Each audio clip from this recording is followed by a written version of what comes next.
Hace 30 años la política neuquina incorporaba la proporcionalidad en su representación legislativa. Eh, una enmienda de la Constitución iba a permitir que un año después, en 1995, se eligiera la primera legislatura plural de la historia de la provincia. La historia política había comenzado en 1957 con una convención constituyente, con el peronismo proscripto, que creó un sistema de representación legislativa 15-10, 15 el que sacaba más votos, 10 el segundo en la elección. Ese sistema funcionó hasta la elección de 1995. La legislatura era casi una escribanía para el gobierno de la provincia y Jorge Sovich había asumido en 1991 proponiendo esta enmienda constitucional. La enmienda constitucional se aprobó en la legislatura de la provincia en 1993 y se ratificó un año después, en 1994, mediante un plebiscito. La primera legislatura plural fue la de 1995-1999, con la representación del MPN, del PJ, la UCR y la incorporación por primera vez de un partido distinto, que fue el FREPASO. Río Negro entrevistó, para recordar los 30 años que se cumplen de este avance trascendental en la representación y la pluralidad de la política neuquina, a Aldo Dusdevich, que fue miembro informante por el bloque del PJ, a Manuel Schwinn, que fue el miembro informante por el bloque del oficialismo, el MPN, y a Federico Brolo, que era en ese momento el vicegobernador de hecho de la provincia. Esto fue un cambio trascendente porque realmente, digamos, con la evolución que había tenido la democracia y ya en el 83, digamos, luego del 83 que se revaloriza, porque convengamos que del 55 al 83 no habíamos tenido muchos periodos democráticos, esto sonaba a una constitución feudal y del siglo pasado, ¿no? Es decir, no del siglo pasado, sino del anterior.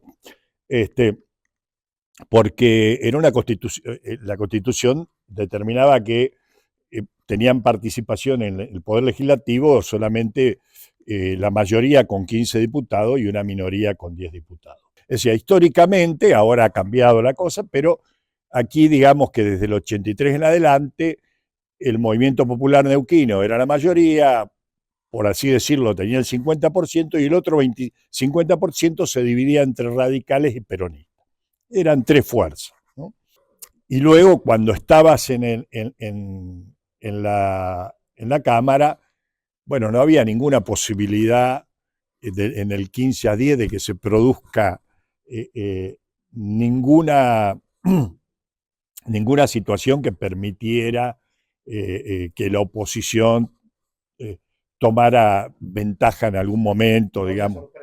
No había nada, o sea, efectivamente era una escribanía esto.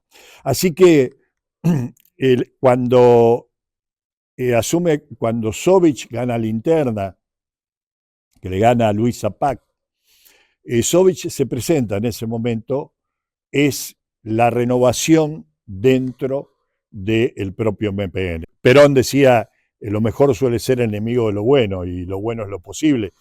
Y si uno podríamos haber dicho, bueno, nosotros estamos de acuerdo con la parte proporcional, pero no con la reelección. Nos quedamos sin enmienda constitucional. Entonces, lo bueno era, lo posible era hacer la enmienda y posibilitar la proporcionalidad, inaugurar un periodo, una historia nueva, digamos, en la política neuquina. Y bueno, en definitiva a Sovich tampoco le salió bien porque él pierde la interna luego de hacer la reforma la enmienda constitucional, él pierde la interna y lo que va a suceder que no puede ser reelecto, sino que es electo Felipe Zapac nuevamente, ¿no? Yo no sé si cambió tanto la política neuquina.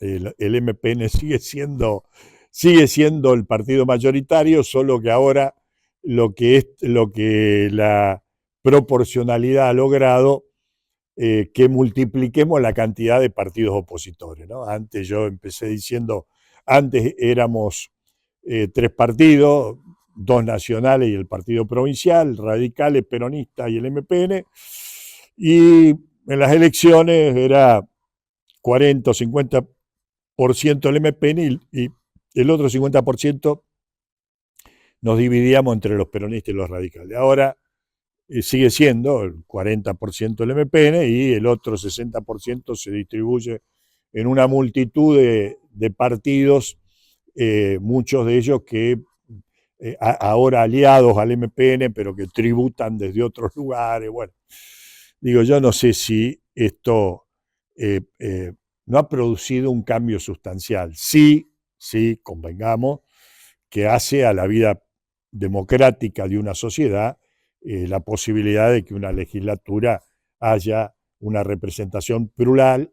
Esto es innegable, que es absolutamente positivo, pero no ha habido, digamos, un cambio trascendental porque en realidad hace 60 años o más de 60 ya, que en la provincia de Neuquén gobierna el Movimiento Popular Neuquino. Nunca le hemos podido, la oposición nunca hemos logrado desplazarlo del gobierno. Yo dije acá, sentado en una banca de estas, que era el hecho político más importante de los últimos 36 años en ese momento. Y hoy tengo que decir que fue el hecho político más importante de los últimos 67 años. Porque la verdad que la enmienda de la Constitución fue un compromiso de campaña política en el gobierno donde asumió Jorge Sovich y Pipe Zapac, y que en la campaña política, que fue con una interna muy grande, donde el partido se creció, se hizo esa promesa de campaña, y era algo que reclamaba la sociedad y que no se podía hacer. Y bueno, se asumió ese gobierno en el 10 de diciembre del 91. Antes de eso ya empezó a hacer consulta con los partidos políticos, porque hacer una enmienda no era fácil, porque hacía falta, todos lo reclamaban, pero al momento de hacerla siempre no había consenso, había egoísmo, y había una parte de nuestro partido que no la quería hacer. Se necesitaban 2 tercios. Se necesitaban 2 tercios y el MPN no era muy proclive a hacer la enmienda. Pero bueno, este modelo nuevo que salió en el 91 le costó también, porque desde el 91 hasta el 93 se buscó consenso con los partidos políticos, se buscó consenso en las comisiones de la legislatura con los partidos políticos, hasta que llegamos al 93, que fue diciembre del 93, y que se pudo sancionar el 24 de diciembre del 93 en general y el 25 en particular, con un gran trabajo de los diputados, excelentes diputados, y con el apoyo del Partido Justicialista, porque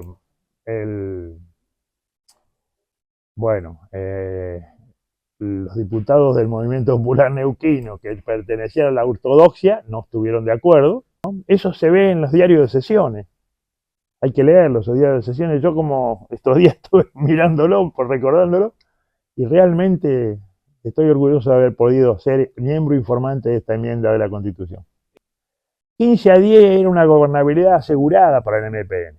Ahora, en el 91-95, el 15-10 que Sovich logró, a los pocos días eran 10 contra 15, porque los 5 de la ortodoxia hasta jugaban con el MPN. Pero bueno, ¿eso qué quiere decir? Que lo que hacía falta era consenso. Discusión sana, con altura, que fue lo que se empezó a hacer luego después con la enmienda, porque después con la enmienda el próximo periodo ya era representación proporcional. Sistemadón, donde había muchos partidos políticos. Nosotros veíamos una constitución que en el 57 decía de que no podía ser reelecto sino después de 2 periodos. O sea, no solamente que no podía ser en el próximo, sino tenía que esperar 2. Eso no era, eso era una proscripción. En eso lo mismo que la proscripción de los parientes. Eso se cambió, pero Scioli nunca, me parece que yo estoy convencido que no fue por eso. Es más, Scioli después no le sirvió, porque Scioli después en el 95 no fue gobernador. La discusión era enmienda o reforma. Por eso que la Constitución en ese momento preveía las dos cosas. La enmienda en la medida de que no se alterara el espíritu de la Constitución. Para convocar a una convención constituyente, si no hacíamos la enmienda, había que convocar a los convencionales con 2 partidos. Era se caía de cajón que la enmienda había que hacer. Bueno, fue en realidad la enmienda tuvo varios intentos de reforma o de enmienda a la Constitución provincial. Fundamentalmente el lado flaco que tenía la Constitución del año 58 era la representación proporcional. Ya había nacido la Constitución con el problema de que teníamos solamente el Partido Justicialista proscripto, con lo cual era una parte importante de representación que no estaba.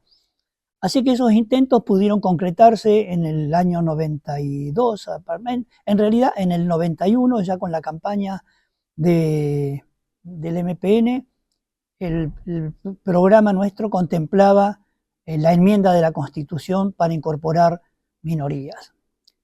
Y bueno, llega la enmienda acá a la legislatura, el proyecto, después de una gran discusión adentro del MPN, porque había una presión importante de popes del partido, como el caso del senador Elías Zapac, que propiciaba que las minorías tuvieran representación por el sistema DON, pero la minoría, o sea, que se garantizara la gobernabilidad porque iba a ser un problema. Con lo cual llega con una discusión importante en ese sentido a la legislatura. Me dicen, che, vamos a verlo al gobernador, y le decimos que esto no es bueno. Y lo vamos a ver a Sovich, y Sovich nos recibe, le planteamos, mire, gobernador, nosotros pensamos que esto porque a su vez teníamos la presión de las bases del MPN en las seccionales que nos habían hecho llegar un documento pidiendo que las minorías fueran solamente, el sistema DON fuera solamente con las minorías. Bueno, cuando lo vimos a Sovich, nos sacó, como jefe político que era nuestro, pero con el convencimiento dijo, nosotros en ningún momento dijimos que esto iba a ser el sistema DON para las minorías. Los diputados que respondían en ese momento a Felipe Zapac fueron convencidos de que tenían que garantizar la gobernabilidad, con lo cual no estaban en contra del sistema DON, pero no en toda la Cámara, ¿no? La responsabilidad de las minorías es también grande en garantizar la gobernabilidad, o sea que no es solamente este problema de la primera minoría, sino del conjunto de los diputados para garantizar la gobernabilidad.